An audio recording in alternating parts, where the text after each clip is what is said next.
Emily Carter never imagined that running from a broken heart would lead her straight into the arms of danger. After a devastating divorce in New York, she did the only thing that made sense, bought a one-way ticket to Tuscany, an isolated villa, endless vineyards, peace. That's all she wanted. But when her mysterious neighbor appeared at her door with a dangerous smile and eyes that held secrets, Emily realized she'd traded the pain of her past for something far more risky.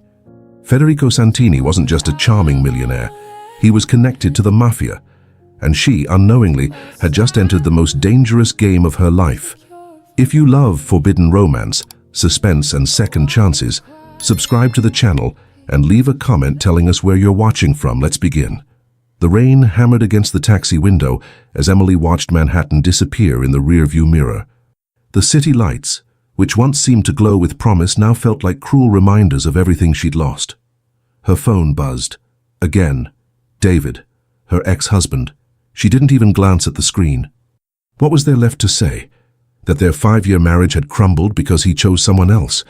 That the woman he'd been seeing for months was now living in the apartment they'd renovated together? That Emily had spent 6 weeks sleeping on her best friend's couch because she couldn't bear to be in their home? Emily's chest tightened. She pressed her palm against the cool glass, grounding herself in the moment. The numbness she'd felt for weeks was starting to crack, and beneath it something raw and desperate clawed to get out. She could still see David's face when she'd confronted him. The guilt, the relief that he'd been caught. Like some part of him had wanted her to find out all along. "I didn't mean for this to happen," he'd said, as if that made it better, as if 5 years of marriage could be erased by an apology. Emily blinked hard, forcing the memory away. She'd spent too many nights replaying that conversation, dissecting every word, every lie. She was done. "JFK, right?" the driver asked, his voice breaking through her thoughts. "Yes," she whispered. Her voice sounded foreign, hollow, like it belonged to someone else. The airport loomed ahead, its lights cutting through the storm like beacons. Emily clutched her passport tighter, feeling the worn edges press into her skin. Inside, tucked between the pages, was a faded photograph of her grandmother standing in front of a stone villa in Tuscany, arms wide, face radiant with a smile that seemed to hold all the secrets of the universe. Her grandmother used to say, "When life breaks you, Bella, you go where the earth remembers how to heal." Emily was going to Tuscany. She was going to disappear. The airport was chaos. People rushing, announcements echoing, children crying. Emily moved through it all like a ghost, her single suitcase trailing behind her. At the gate, she sat in the corner, away from the crowds. She pulled out her phone one last time. 23 missed calls from David, 14 text messages, 3 voicemails. Emily deleted them all without reading or listening. Then she turned off her phone completely. The finality of the gesture made her hands shake. A woman sitting nearby glanced at her with concern. "You okay, honey?" Emily forced a smile. "Just nervous about flying." The lie came easily. The woman patted her hand. "You'll be fine, just breathe." If only it were that simple. When they called her boarding group, Emily stood on trembling legs. She walked down the jet bridge, each step feeling heavier than the last. But when she settled into her seat and the plane began to taxi, something unexpected happened. Relief. Pure, overwhelming relief. She was leaving. She was actually leaving. The flight was long, endless. Emily barely slept, her mind replaying fragments of her old life like a film she couldn't turn off. The wedding, David's hands shaking as he slid the ring onto her finger. The apartment, paint samples spread across the floor, his arm around her waist. The lies, late nights at work, mysterious phone calls, the perfume that wasn't hers on his collar. "Stop," she told herself, "stop." But her mind wouldn't listen. She ordered a glass of wine, then another. The alcohol dulled the sharp edges of her thoughts, but it couldn't erase them completely. Somewhere over the Atlantic, Emily finally drifted into a restless sleep. She dreamed of her grandmother, of sun-drenched hills and stone houses, of a life that felt simple and whole. When the plane finally touched down in Florence, Emily woke with a start. Through the window, she could see the Italian countryside bathed in golden morning light. Her breath caught. It was beautiful. She rented a car at the airport, her hands still shaking slightly as she signed the paperwork. The rental agent gave her directions in broken English, gesturing animatedly with his hands. "You go Chianti region, yes?" "Beautiful. Very beautiful. You will love. Emily nodded, not trusting her voice. She loaded her suitcase into the trunk and slid into the driver's seat. The steering wheel felt strange in her hands. Foreign, unfamiliar. For a moment, panic gripped her chest. What was she doing? She didn't speak Italian. She didn't know anyone here. She'd rented a villa based on photographs online and a review from someone named Travel Lover 22. This was insane. But then, she thought of David, of the apartment, of New York and its suffocating memories, and she turned the key. The drive through the Tuscan countryside was like entering another world. Winding roads lined with cypress trees, rolling hills covered in vineyards. Medieval villages perched on hilltops, their stone buildings glowing amber in the afternoon sun. Emily rolled down the window, letting the warm air wash over her face. It smelled different here, earthy, clean, like something ancient and enduring. Her GPS guided her through narrow streets and past fields of sunflowers until finally she turned onto a gravel road that climbed steadily upward. And then she saw it. The villa sat perched on a hill, surrounded by olive groves and vineyards that stretched endlessly into the horizon. It was small but charming, with terracotta tiles, weathered shutters, and ivy climbing the stone walls like it had been there for centuries. Emily parked the car and stepped out, her boots crunching against the gravel.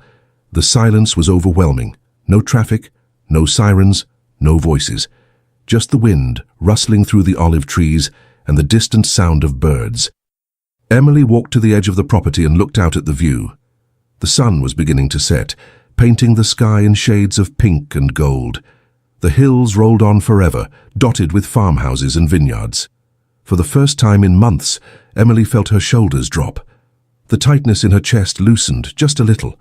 She unlocked the heavy wooden door and stepped inside. The villa smelled of lavender and old stone. Dust motes danced in the sunlight streaming through the windows. It was perfect. Emily set her suitcase down and walked through the small rooms, a living area with exposed beams and a fireplace, a kitchen with terracotta tiles and copper pots hanging on the walls, a bedroom with a wrought iron bed and white linens that looked impossibly soft, and everywhere windows that framed the Tuscan countryside like living paintings. Emily walked out onto the terrace and sank into one of the weathered chairs. She pulled her knees to her chest and just sat there, watching as the sun dipped below the horizon. The tears came unexpectedly, not the violent, choking sobs she'd cried in New York, but quiet tears that slipped down her cheeks and dripped onto her jeans. She cried for the marriage that had failed, for the life she'd planned that would never happen, for the version of herself she'd lost somewhere along the way. But beneath the grief, something else stirred. Hope. Fragile and uncertain, but there nonetheless. This is where I start over, Emily thought, and for the first time she believed it might actually be possible. The first few days passed in a haze of simplicity. Emily woke with the sun, made coffee in the small kitchen, and spent her mornings walking through the vineyards. The rhythm was soothing, predictable. She liked predictable. She explored the property, discovering a small herb garden behind the villa, overgrown but still fragrant with rosemary and thyme. She found a stone bench under an olive tree, its surface worn smooth by time. She sat there for hours, reading books she'd bought at the Florence airport, letting the Italian words on the covers remain a mystery. In the afternoons, she drove to the local village, a cluster of stone buildings with a market, a bakery, and a small church. The vendors smiled at her attempts at Italian, correcting her gently, rewarding her efforts with extra fruit or fresh bread. Emily started to feel like she could breathe again. But on the fourth day, everything changed. She was carrying groceries up the stone path when she noticed movement next door. The neighboring villa, which had been empty since she arrived, now showed signs of life. A sleek black car sat in the driveway, its polished surface gleaming in the sunlight like something out of a movie. And then she saw him. He stood near the entrance, speaking on the phone in rapid Italian. His voice was low, commanding, the kind that expected to be obeyed. Tall, easily over 6 feet, with broad shoulders that filled out his white dress shirt perfectly. His dark hair was slightly tousled, like he'd run his hands through it moments before. And even from a distance, Emily could see the sharp lines of his jaw, the aristocratic slope of his nose. He wore dark trousers that fit him like they'd been tailored specifically for his frame. His sleeves were rolled to his elbows, revealing tanned forearms and a watch that caught the light. Expensive, understated. There was an effortless elegance to him, the kind that came from wealth and confidence and never having to prove either. Emily's pulse quickened. She told herself to look away, to focus on her groceries, to not care who her neighbor was. This was exactly what she didn't need. Distractions, complications. But then he turned, and their eyes met. For a moment, the world seemed to stop. His gaze was intense, piercing, the kind that made her feel exposed, like he could see past the walls she'd spent months building, past the polite smiles and the "I'm fine," and the careful distance she kept from everyone. His eyes were dark, almost black in the sunlight, and they held hers with an intensity that made her breath catch. He smiled, slow, deliberate, like he knew exactly what effect he was having on her. Emily's heart hammered against her ribs, and then, as if nothing had happened, he turned back to his phone call and disappeared inside the villa. Emily stood frozen on the path, her groceries forgotten in her arms. She could feel her pulse in her throat, her skin flushed despite the mild temperature. What was that? She shook her head, forcing herself to move. She hurried inside, setting the groceries on the kitchen counter with trembling hands. It was nothing. A glance, a smile. People smiled at each other all the time, but Emily couldn't shake the feeling that something had shifted. That the safe, predictable world she'd built over the past few days had just cracked open. That evening, Emily tried to distract herself. She made a simple pasta with tomatoes and basil from the market. She poured a glass of wine, the cheap kind the vendor had recommended, with a knowing wink. She sat on her terrace as the sun set, watching the sky turn from gold to pink to deep purple. But her eyes kept drifting to the villa next door. The lights were on. She could see movement through the windows. At one point she thought she heard music, something classical, elegant. Emily forced herself to look away. She was being ridiculous. She'd come here to escape, to heal, not to develop a crush on some stranger based on a smile. But God, what a smile. She was finishing her wine when she heard footsteps on gravel. "Buonasera." The voice came from the low stone wall separating their properties. Emily looked up, her heart leaping into her throat. He stood there, one hand casually resting on the ledge, backlit by the lights from his villa. Up close he was even more striking. His features were sharp, sculpted, like something out of a Renaissance painting. His eyes, those impossibly dark eyes, were fixed on her with an intensity that made her forget how to breathe. But it was the way he looked at her that made her pulse race, like she was the only thing in the world worth his attention. "I'm Federico," he said, his accent smooth, cultured, his English flawless. "Your neighbor." Emily set her wine down, suddenly aware of how disheveled she must look. Hair pulled into a messy bun, no makeup, an old Columbia University t-shirt and jeans. "Emily," she managed, her voice steadier than she felt. He smiled, and it was devastating, the kind of smile that probably made women forget their own names. "American," he said. Not a question. "Is it that obvious?" "Your wine," he said, nodding toward the bottle on the table. Emily glanced down at the simple bottle she'd bought at the market, feeling her cheeks flush. Federico chuckled, the sound low and warm. "Don't worry. I won't tell anyone." There was a playful edge to his tone, but beneath it something darker, something she couldn't quite name, like he was used to keeping secrets. "What brings you to Tuscany?" he asked, his gaze never leaving hers. Emily hesitated. She didn't owe him an explanation. They were strangers. She could make something up, a vacation, a work trip, anything, but there was something disarming about the way he waited. Patient, like he had all the time in the world and nowhere more important to be. "I needed a change," she said finally. "Running from something?" Her breath caught. "What makes you say that?" He tilted his head, studying her with those dark, knowing eyes. "You have the look." "What look?" "Someone who's trying very hard to disappear." Emily's heart pounded. The accuracy of his observation felt like being seen naked. How could he possibly know that? "And you?" she asked, deflecting, desperate to shift the focus away from herself. "What brings you here?" Federico's smile widened, but it didn't reach his eyes. "Business." The word hung in the air, heavy with unspoken meaning. "What kind of business?" Emily asked, her curiosity getting the better of her. "The kind that requires privacy," he said smoothly. There was a warning in his tone, subtle but clear. Don't ask questions you don't want answers to. Emily should have felt uneasy, should have made an excuse and gone inside, should have recognized the red flags waving in front of her face. But instead she found herself leaning forward, drawn to the mystery he carried like a second skin.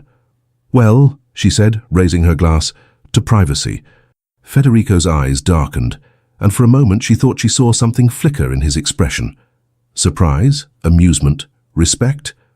"To privacy," he echoed, his voice like velvet. He held her gaze for another heartbeat, and Emily felt the air between them crackle with something electric. And then he was gone, disappearing back into the shadows of his villa as silently as he'd appeared. Emily sat there alone, her wine forgotten, her mind racing. She didn't know who Federico Santini was. But she had a feeling she was about to find out, and God help her, she wanted to. The following morning, Emily woke to the sound of voices, sharp, tense, speaking in rapid Italian. She threw on a robe and stepped onto the terrace, squinting against the bright morning sunlight. Next door, Federico stood in his driveway speaking with two men. They wore dark suits despite the heat, their postures rigid, their expressions carved from stone. One of them handed Federico a folder, and he flipped through it quickly, his jaw tight, his shoulders tense. Emily couldn't hear what they were saying, but the tension was palpable even from a distance. The air seemed to vibrate with it. Federico's voice rose, sharp and commanding. One of the men responded with equal force. They weren't shouting, but the controlled anger in their exchange was somehow more frightening than screaming would have been. One of the men glanced up and caught her watching. His eyes narrowed, cold and assessing. Emily's pulse spiked. She should go inside, pretend she hadn't seen anything, but she stood frozen, unable to look away. Federico followed the man's gaze, and when he saw Emily, his expression shifted. The hardness melted away like ice under sunlight, replaced by something softer. Concern. He said something to the men in Italian, his tone leaving no room for argument, dismissing them. The men exchanged glances but didn't argue. They got into their car, another sleek black vehicle, and drove away, leaving a cloud of dust in their wake. Then Federico looked up at her and smiled, but it didn't quite reach his eyes. "Good morning, Emily." Her name on his lips sent a shiver down her spine that had nothing to do with the temperature. "Morning," she called back, trying to sound casual, trying to pretend she hadn't just witnessed something that felt dangerous. Federico tilted his head, studying her. "Join me for coffee?" Every instinct Emily had developed over 32 years of life told her to say no, to keep her distance, to not get involved with whatever complicated, possibly dangerous situation she'd just glimpsed. But something stronger pulled her forward. "Give me 10 minutes, she heard herself say. She found him waiting on his terrace 10 minutes later, having changed into a simple sundress and run a brush through her hair. A small table had been set with espresso cups, pastries that looked like they'd come from a professional bakery, and fresh fruit arranged on a ceramic platter. The view from his terrace was even more stunning than hers. The rolling hills stretched endlessly, bathed in golden morning light that made everything look like a painting. "You didn't have to do this," Emily said, sitting down across from him. "I wanted to," Federico said simply, pouring rich, dark espresso into delicate cups. He moved with precision, elegance, every gesture deliberate and controlled. Emily watched his hands, strong, capable, with long fingers and a faint scar running across his knuckles. She wondered how he'd gotten it, but didn't ask. "How are you finding Tuscany?" he asked, sliding a cup toward her. "Quiet," Emily said, wrapping her hands around the warm porcelain. "Peaceful. Is that what you need?" Peace? There it was again, that ability to see straight through her, to ask the questions that mattered. Emily took a sip of the espresso. It was perfect, strong, smooth, nothing like the bitter coffee she'd been making in the villa's small kitchen. "I think so," she said carefully. Federico leaned back in his chair, studying her with those dark, unreadable eyes. The morning sun caught the angles of his face, making him look even more striking. "You don't sound convinced." "I don't know what I need anymore," Emily admitted, surprising herself with the honesty. She'd barely admitted that to herself, let alone to a virtual stranger, but somehow Federico didn't feel like a stranger. "Maybe that's the point," Federico said softly, his voice carrying a weight of experience. "To stop knowing. To just Feel. His gaze held hers, and Emily felt her breath hitch. There was an intimacy in the way he spoke, in the space between his words, like they'd known each other for years instead of days. "What about you?" she asked, breaking the spell before she fell too deep into it. "What do you need?" Federico's smile was slow, dangerous, the kind that promised secrets and complications. "That's a complicated question. Try me." He leaned forward, resting his elbows on the table. The space between them seemed to shrink, the air growing thick with something Emily couldn't name but could definitely feel. "I need," he said, his voice dropping to something almost confessional, "to forget." "Forget what?" "Everything." The single word carried weight, darkness, years of burden. Emily wanted to ask more, to pull back the layers and understand what had put that haunted look in his eyes. But something in his expression stopped her, a vulnerability that felt sacred, private. Instead, she took another sip of her espresso, letting the silence settle between them. It wasn't uncomfortable. It was charged, electric, like the moment before a storm breaks. "Do you always interrogate your neighbors?" Federico asked, a hint of amusement returning to his tone. "Only the mysterious ones." He laughed, and the sound was rich, genuine, transforming his face completely. "You think I'm mysterious? I think you're hiding something." Federico's smile faded, and for a moment Emily saw something raw in his eyes, real vulnerability beneath the polished exterior. "Everyone hides something, Emily," he said quietly. "For the question is whether what they're hiding is worth finding." She didn't know what to say to that, didn't know if he was warning her away or inviting her closer, so she didn't say anything. They sat in silence, the morning sun warming their skin, the world around them still and perfect. Emily could hear birds singing in the olive trees, could smell jasmine on the breeze, could feel Federico's gaze on her like a physical touch.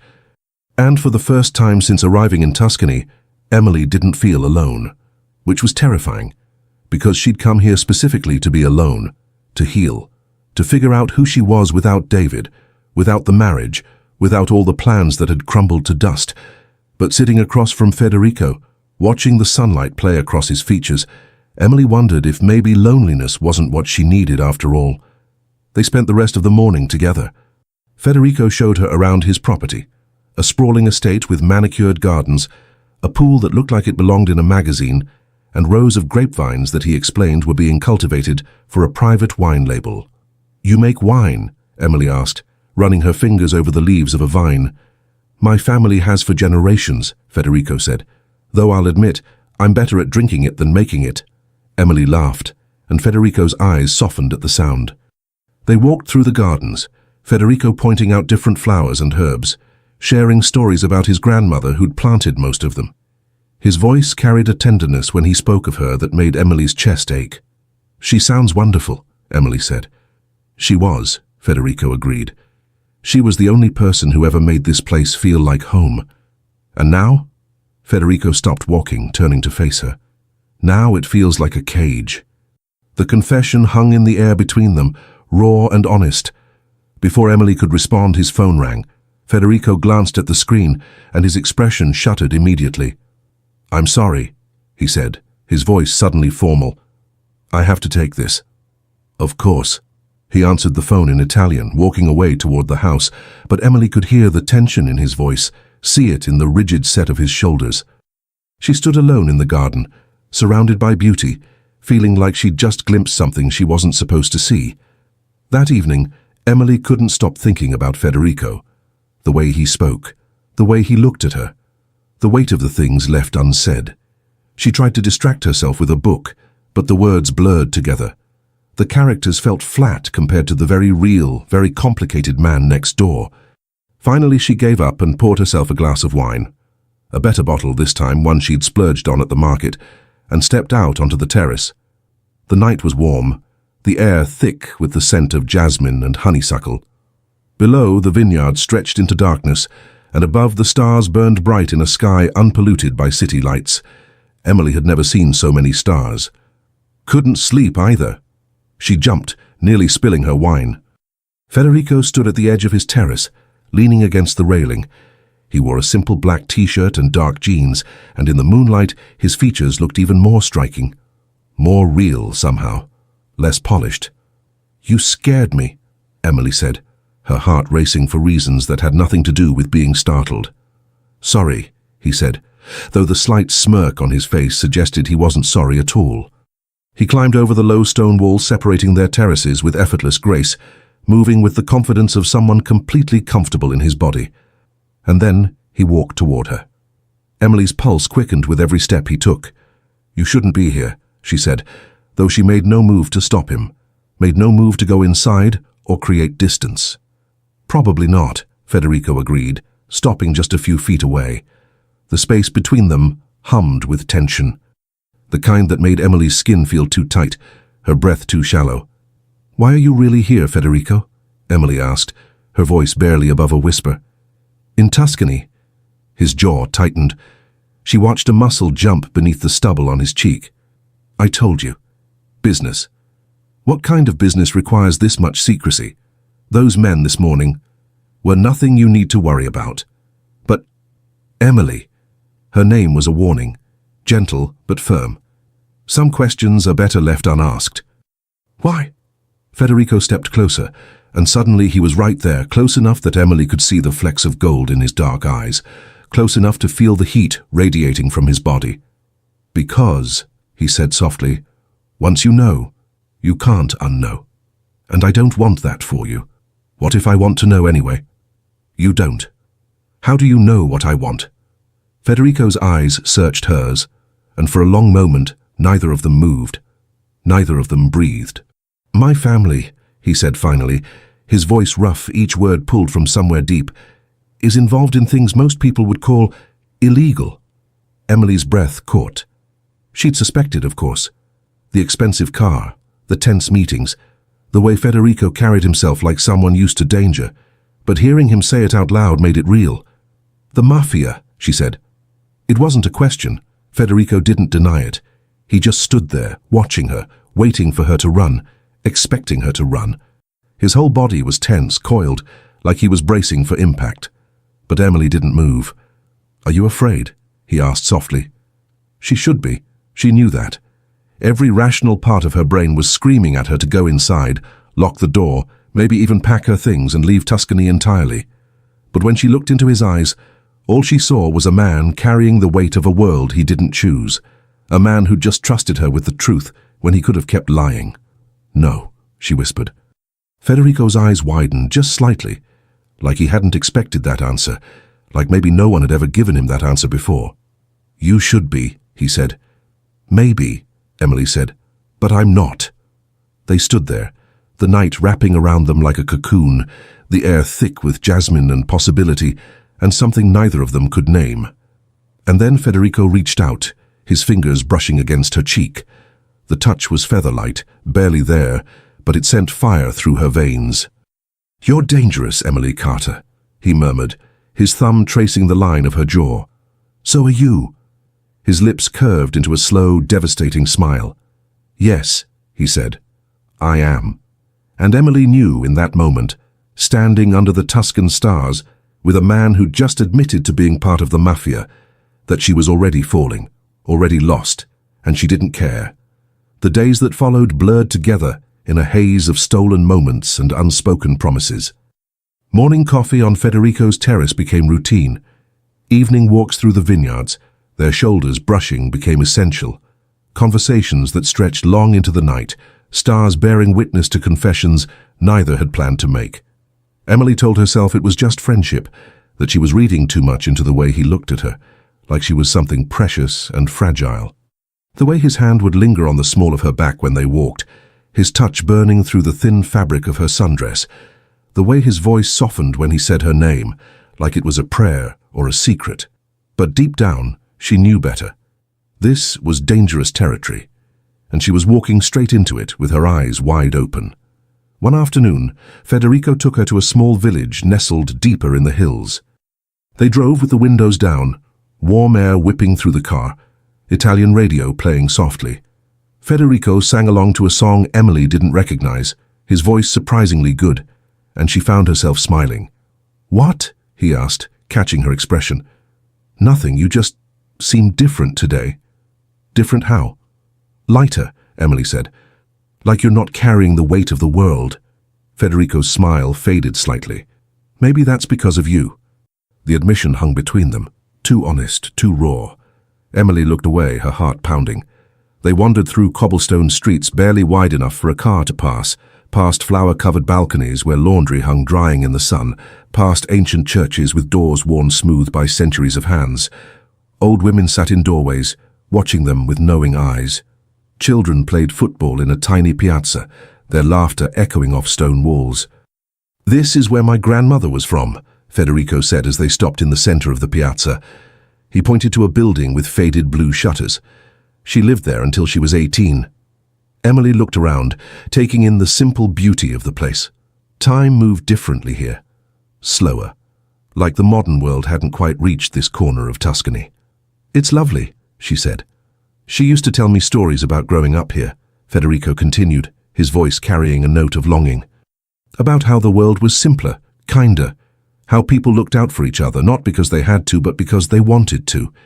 There was a sadness in his voice, a yearning for something lost and irretrievable. "Do you wish you could go back?" Emily asked. "To a simpler time?" Federico turned to her, his eyes searching hers with an intensity that made her breath catch. "Every day." The honesty in his words took her breath away. An old man called out to Federico from across the piazza, waving. Federico responded in rapid Italian, his whole demeanor shifting, warmer, more open. The man approached, embracing Federico like a son, kissing both his cheeks. They spoke for several minutes while Emily stood to the side, not understanding the words but reading the affection in their body language. The old man kept glancing at her with curiosity and approval, saying something that made Federico laugh and shake his head. When they parted, Federico took Emily's hand, the first time he'd done so deliberately, and led her down a narrow alley. "What did he say?" Emily asked, acutely aware of his fingers intertwined with hers. "He said my grandmother would have liked you." Emily's throat tightened.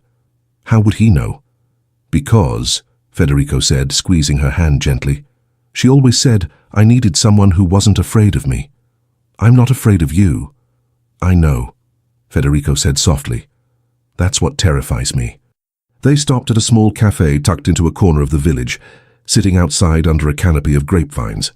The owner, a woman in her 60s with kind eyes and flour on her apron, greeted Federico with the same warmth the old man had shown. Federico ordered for them in Italian, his voice smooth and confident. Emily watched him, marveling at the contradiction he presented. Dangerous, but gentle. Powerful, but tender. A man who moved between worlds with practiced ease. When the food arrived, Emily realized she was starving. They ate in comfortable silence, fresh pasta with wild boar ragu, bread still warm from the oven, a simple salad dressed with olive oil that tasted like liquid gold. "Can I ask you something?" Emily said finally, setting down her fork. "Always. Why did you tell me about your family?" Federico set down his own fork, his expression growing serious. He was quiet for a long moment, his fingers tracing patterns on the worn wooden table. "Because you deserve the truth," he said finally. "But we barely know each other." "Don't we?" he asked, his gaze intense, pinning her in place. Emily's heart pounded. He was right. Despite the short time they'd known each other, it felt like something deeper, something that transcended logic and time and reason. "I feel like I've known you my whole life," Federico said quietly, as if reading her thoughts. "Like I've been waiting for you without knowing I was waiting."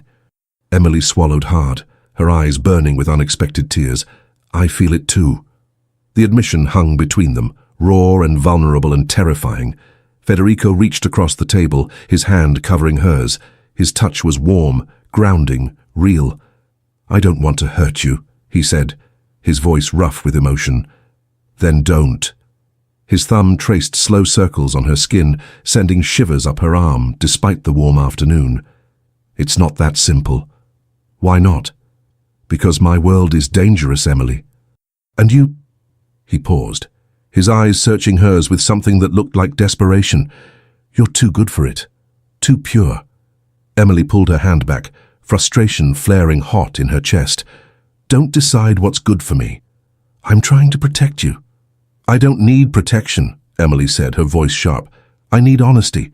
I need you to stop treating me like I'm fragile. Federico's jaw tightened. You don't understand what you're asking. Then help me understand. They stared at each other across the table, the tension crackling between them like electricity. The cafe owner glanced over with concern, but neither of them noticed. Finally, Federico stood, pulling bills from his wallet and throwing them on the table. Let's go.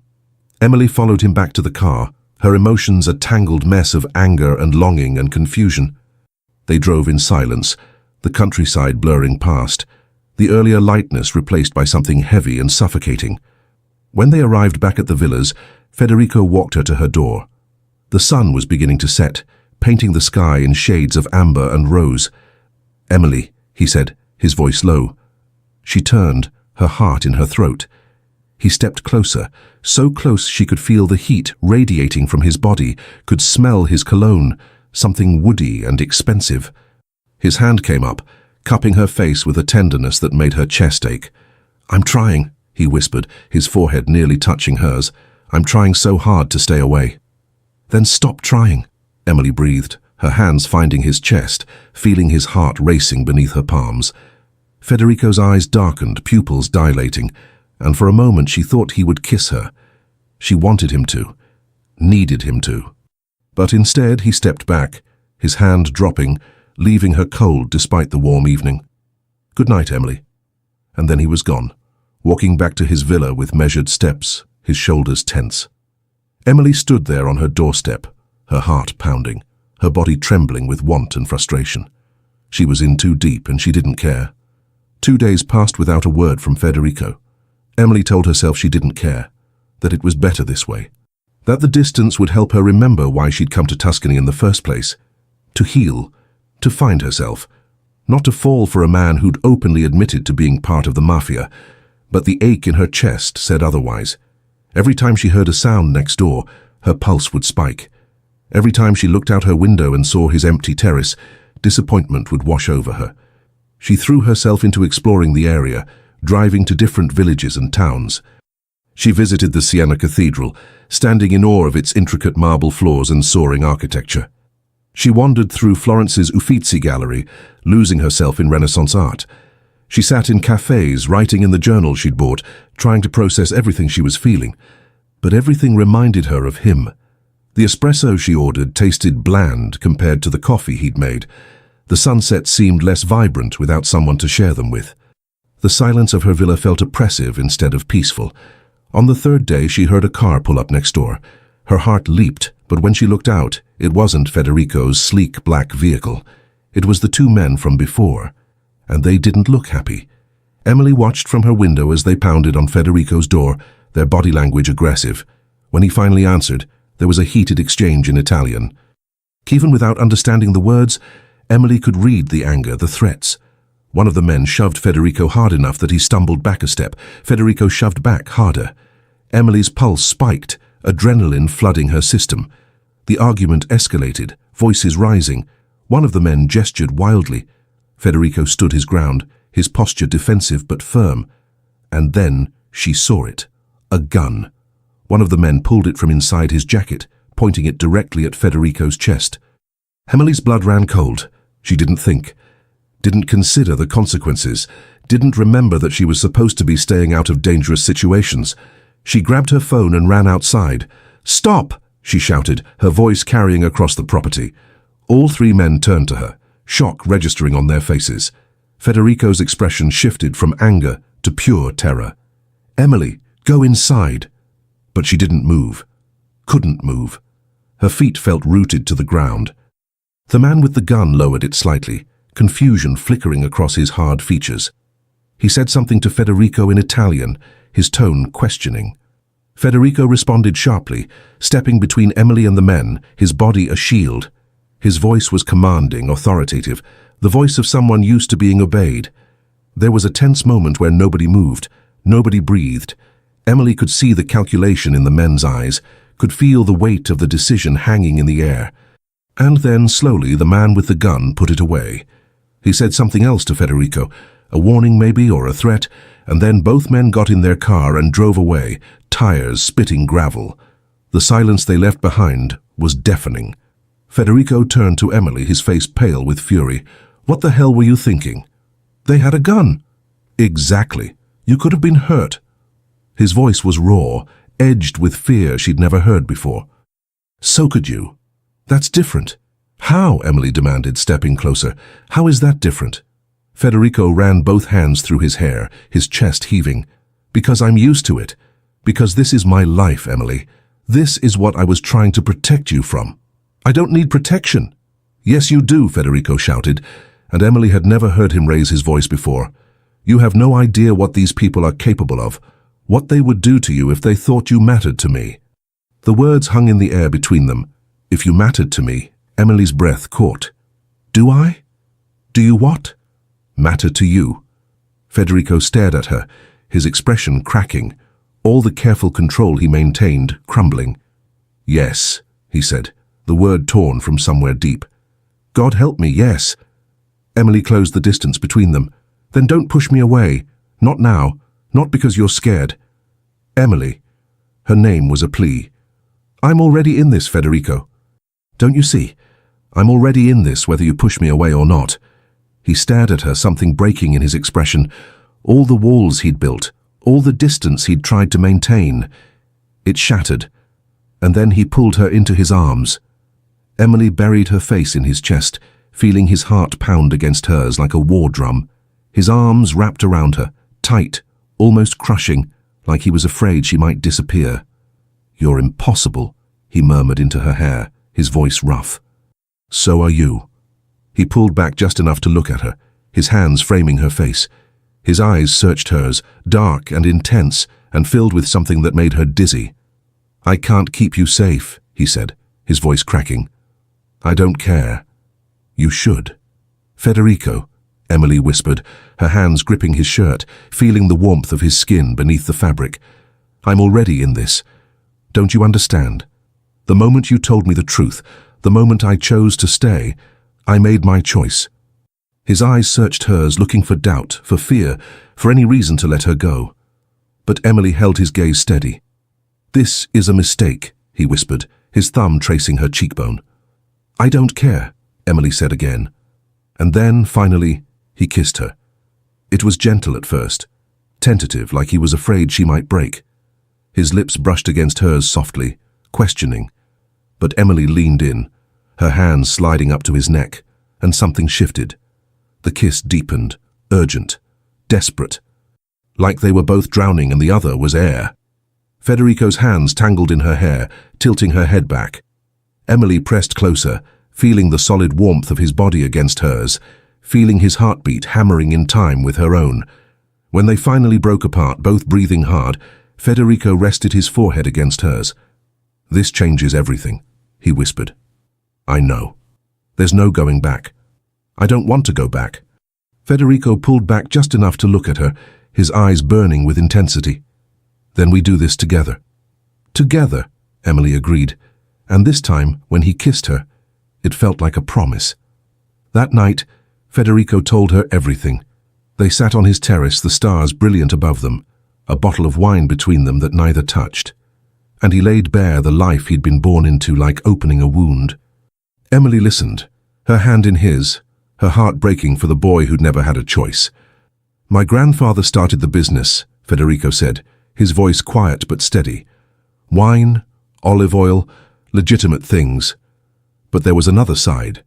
Protection, favors, things that required leverage." He paused, his jaw tightening. "By the time my father took over, the legitimate business was just a front. The real money came from construction contracts, political connections, controlling territory. I grew up watching men kiss my father's hand, watching people fear him." "What about your mother?" Emily asked softly. Federico's expression softened. "She tried to shield me from it, sent me to boarding school in Switzerland, then university in England. She wanted me to have a different life, but my father—" He shook his head. "My father saw me as his heir, his legacy. You didn't want it." "No," Federico said simply. "I wanted to be an architect. I wanted to design buildings, create something beautiful, Something that didn't involve fear or blood or impossible choices. Emily squeezed his hand, and he squeezed back, like she was anchoring him. When I turned 25, my father had a stroke. Massive. The doctors said he'd never recover fully. The family needed someone to take over.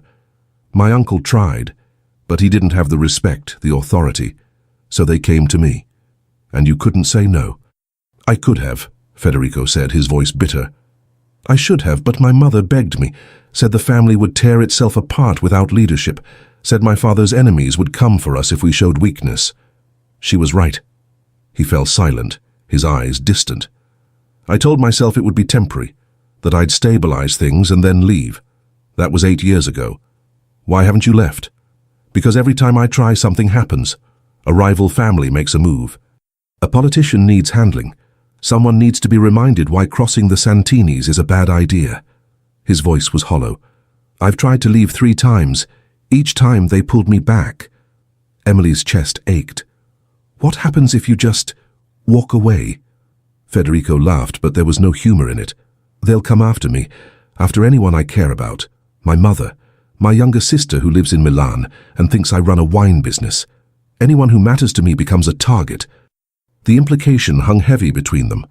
That's why you pushed me away, Emily said. Yes, but you're telling me now anyway.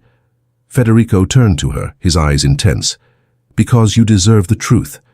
Because pretending this isn't happening, pretending I don't feel what I feel, it's not protecting you, it's just lying to both of us. What do you feel? The question hung between them, vulnerable and necessary. Federico's hand came up, cupping her face with a tenderness that made tears prick Emily's eyes. I feel like I've been half alive for 8 years, he said quietly. Going through the motions, playing a role.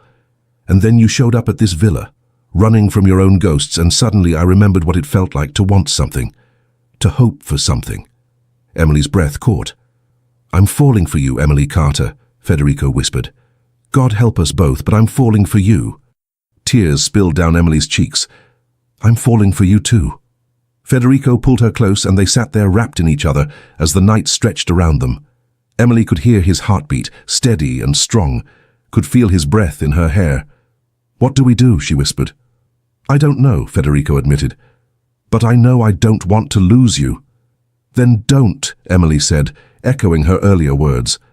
Federico pulled back to look at her, brushing away her tears with his thumbs.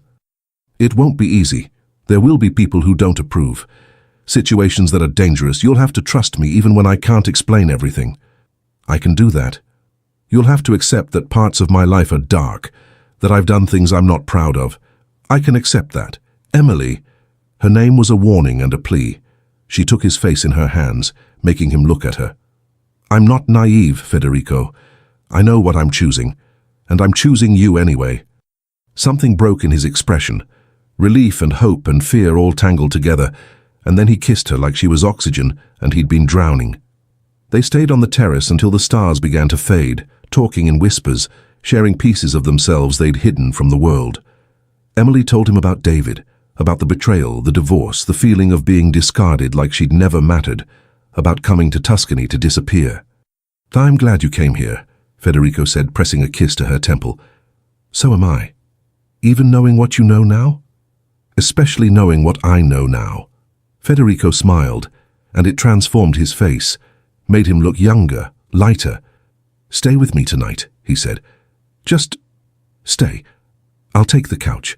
I just want you close. Emily's heart swelled. Okay. They went inside, and Federico gave her one of his shirts to sleep in. It was soft, worn, and smelled like him. Emily changed in his bathroom, catching her reflection in the mirror. Her eyes looked brighter, her cheeks flushed. She looked alive in a way she hadn't in months.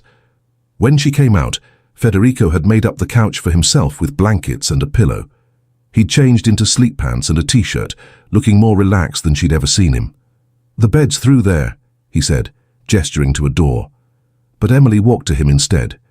She took his hand, their fingers intertwining. Stay with me, she said. I don't want to be alone.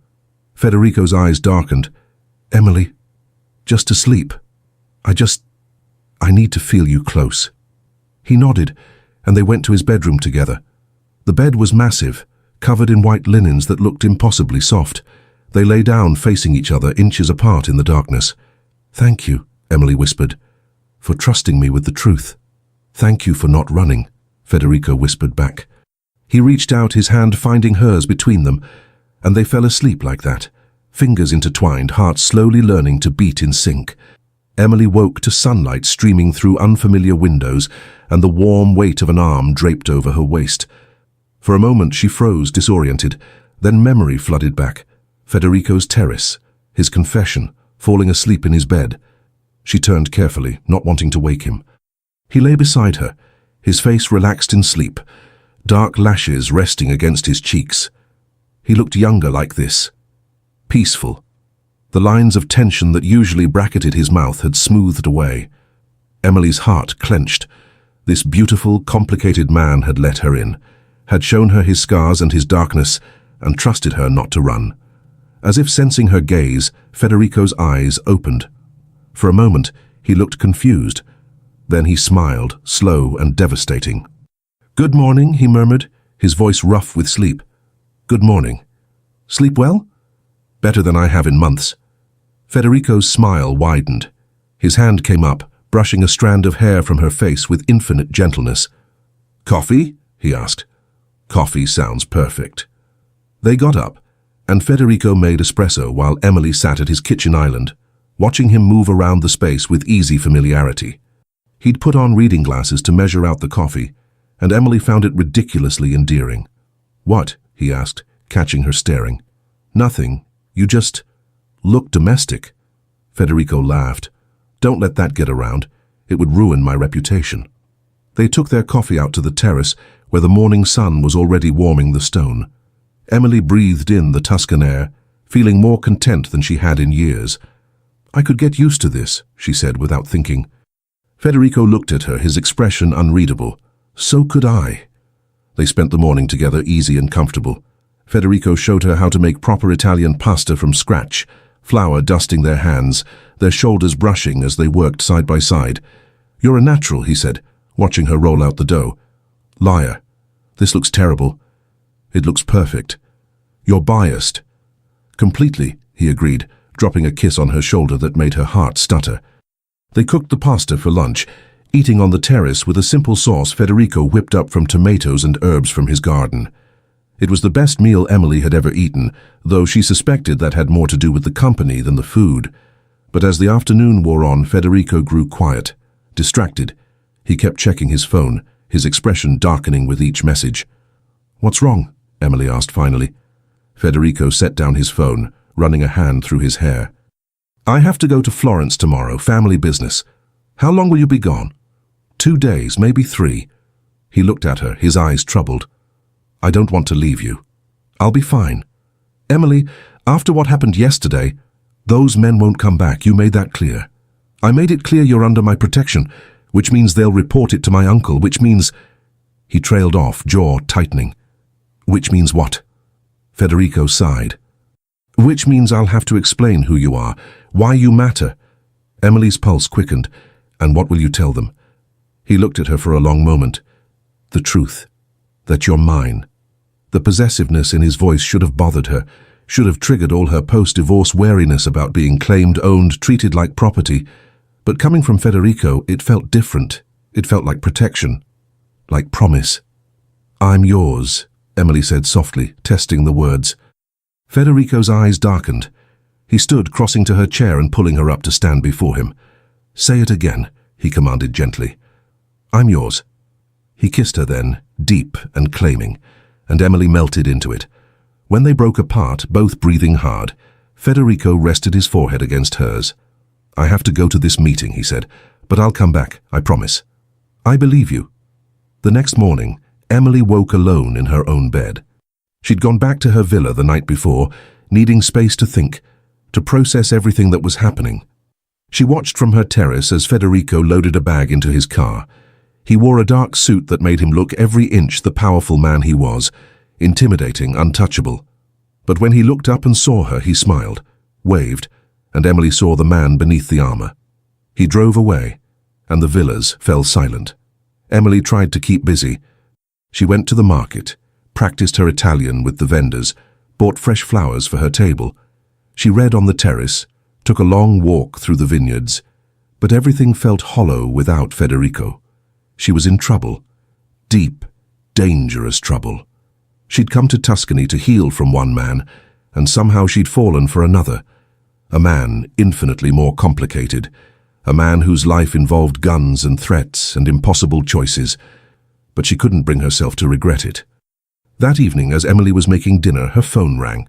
An unknown number with an Italian area code. She answered hesitantly. "Hello? Miss Carter?" A woman's voice, accented but clear. "Yes? My name is Lucia Santini. I'm Federico's mother." Emily's breath caught.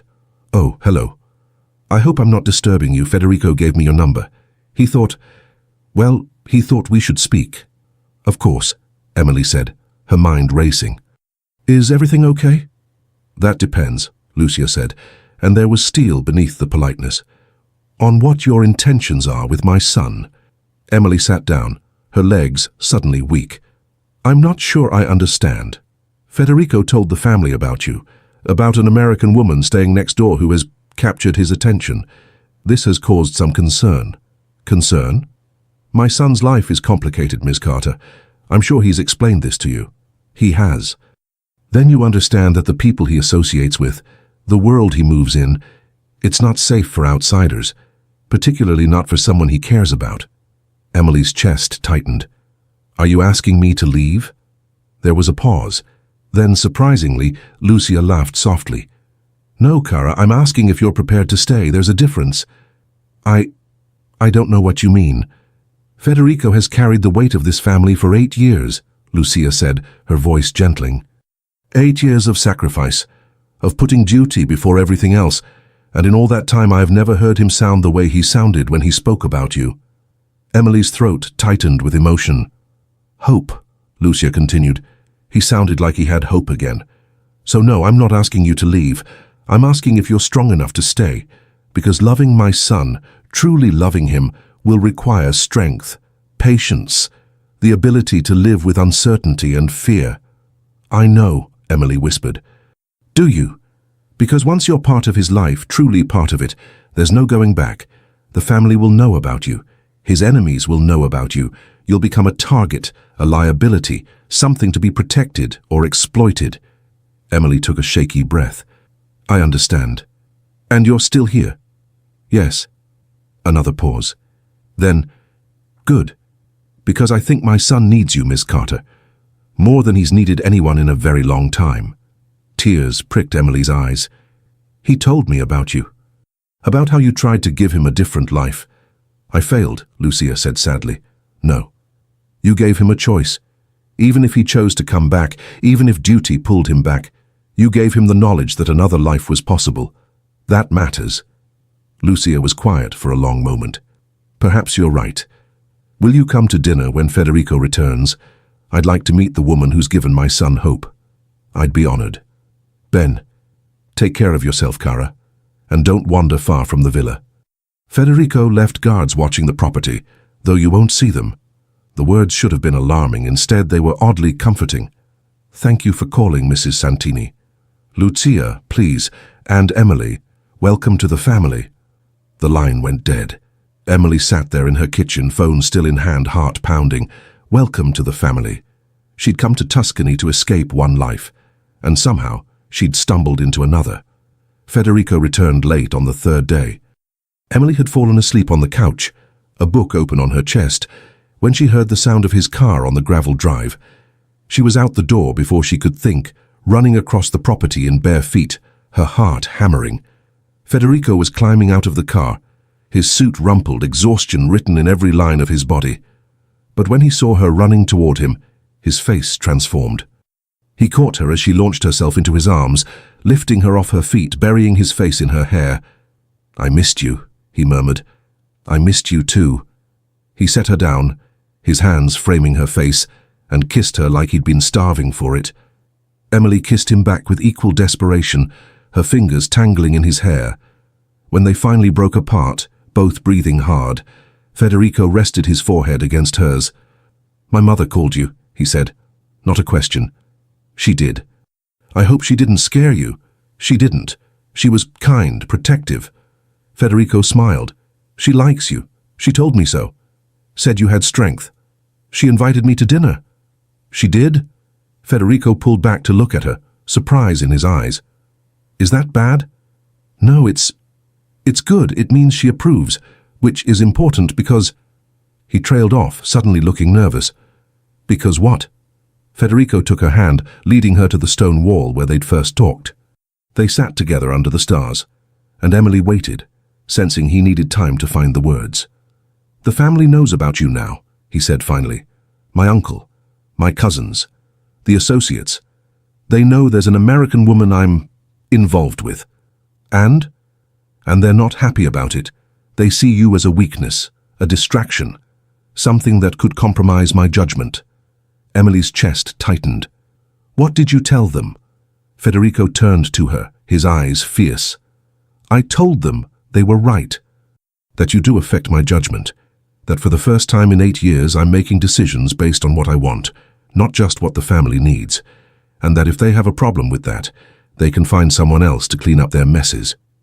Emily's breath caught. Federico, I'm done, Emily. I'm done pretending this life is something I want. I'm done sacrificing everything for a legacy I never asked for.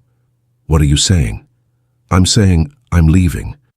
I'm walking away from the family business, from all of it. Emily's heart raced. Can you do that? Just walk away? Not easily. There will be negotiations, conditions. I'll have to set things up so the transition is smooth, so my uncle can take over without causing a power vacuum. It might take months. And then? Federico took her hands, his grip firm and certain. And then I'm free. We're free. We? Emily. He slid off the wall, kneeling in front of her, and her breath stopped entirely. I know this is fast. I know we've only known each other a few weeks, but I've never been more certain of anything in my life. Tears began streaming down Emily's face. Come with me, Federico said. When I leave this life, come with me.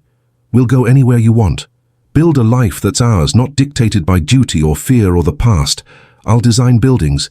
You'll... whatever you want to do. Write. Paint. Absolutely nothing, if that's what makes you happy. Federico, I'm not asking you to marry me, not yet. I know you've been hurt and I know trust takes time. I'm just asking you to choose this. Choose us. Choose the possibility of something real. Emily slid off the wall and into his arms, pressing her face against his shoulder as she sobbed. But these weren't tears of sadness.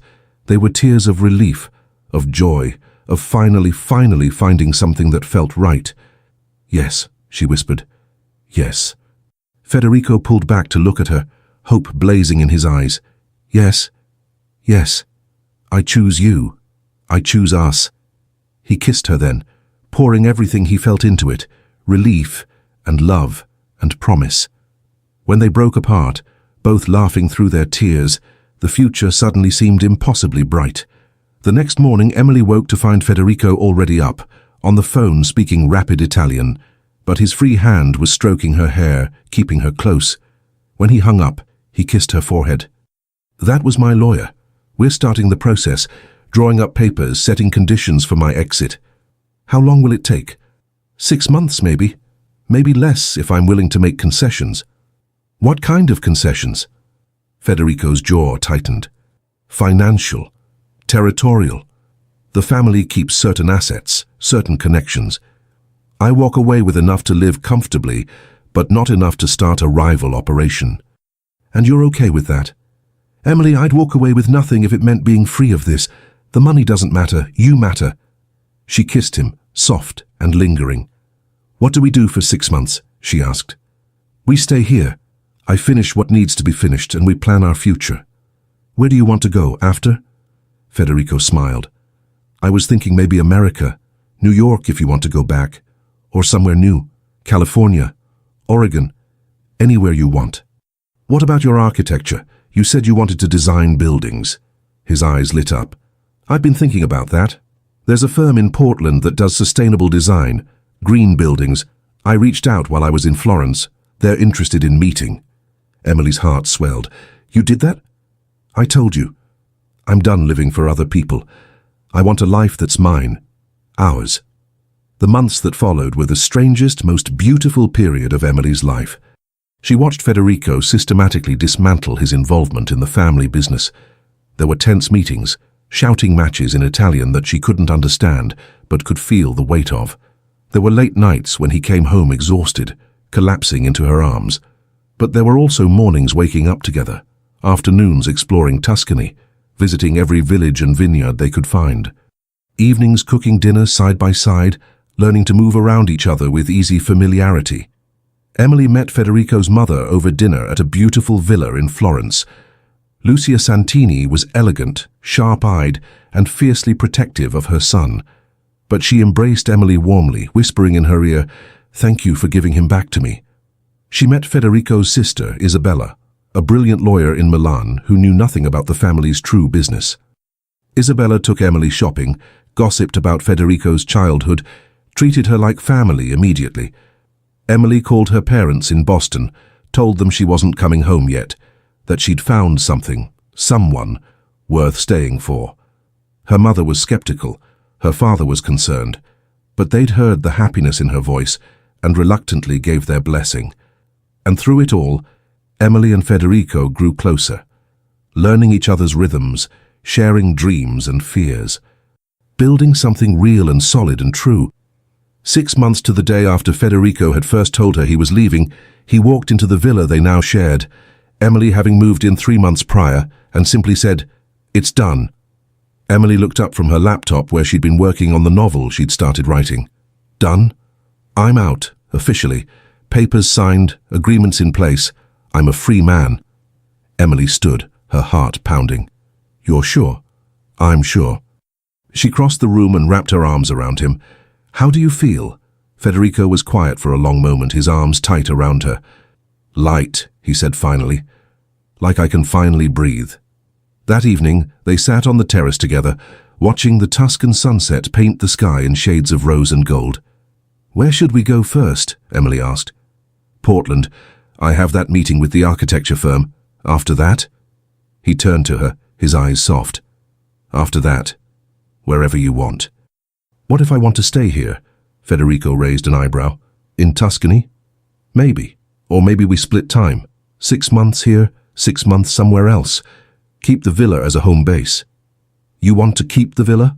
Don't you? This is where everything started, where we found each other." Federico smiled, pulling her close. "Then we keep the villa." They sat in comfortable silence as the stars began to appear. "Emily," Federico said softly. "Marry me." Emily pulled back to look at him, her heart stopping. "What?" Federico smiled, reaching into his pocket and pulling out a small velvet box. "I said marry me. I know I said I wouldn't ask yet, but I can't wait anymore. I love you. I want to spend the rest of my life with you. I want to wake up next to you every morning and fall asleep with you every night. I want to build a life together, whatever that looks like, wherever that takes us. So marry me, Emily Carter, please." He opened the box, revealing a simple, stunning ring, an emerald surrounded by small diamonds. "My grandmother's," he said. "My mother gave it to me, said she'd been saving it for the woman who saved me." Emily's vision blurred with tears. She looked at this beautiful, complicated man who'd chosen her, who'd walked away from everything he'd ever known for the chance at a real life, and she knew there was only one answer. "Yes," she whispered. "Yes, I'll marry you." Federico slid the ring onto her finger, and it fit perfectly. Then he kissed her under the Tuscan stars, and Emily felt like she was finally home. 1 year later, Emily stood in the courtyard of the villa, wearing a simple white dress, wildflowers in her hair. Around her a small gathering of people she'd come to love, Federico's mother and sister, her own parents who'd flown from Boston, a handful of close friends from the village.